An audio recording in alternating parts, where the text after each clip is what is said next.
I found that nothing in life is worthwhile unless you take risks. Nothing. Nelson Mandela said, "There is no passion to be found playing small and settling for a life that's less than the one you're capable of living."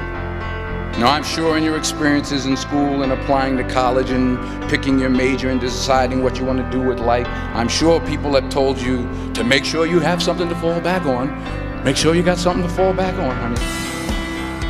But I never understood that concept, having something to fall back on. If I'm going to fall, I don't want to fall back on anything except my faith. I want to fall forward. I figure at least this way I'll see what I'm going to hit. Fall forward. This is what I mean. Reggie Jackson struck out 2,600 times in his career, the most in the history of baseball.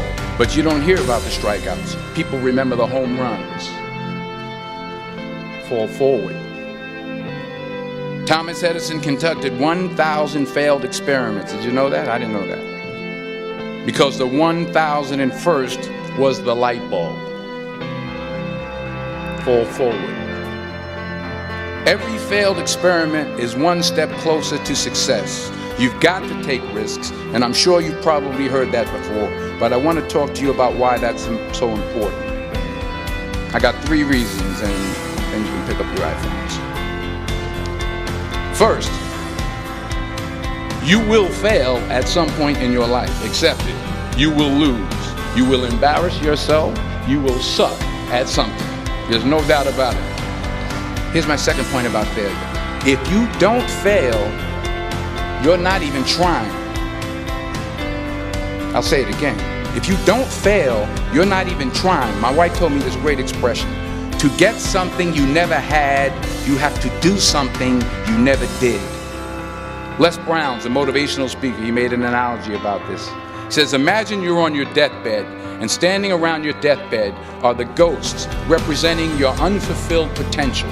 The ghost of the ideas you never acted on. The ghost of the talents you didn't use. And they're standing around your bed, angry, disappointed, and upset. They say, we came to you because you could have brought us to life, they say. And now we have to go to the grave together. So I ask you today, how many ghosts are going to be around your bed when your time comes? You've invested a lot in your education, and people have invested in you. And let me tell you, the world needs your talents. Man, does it ever.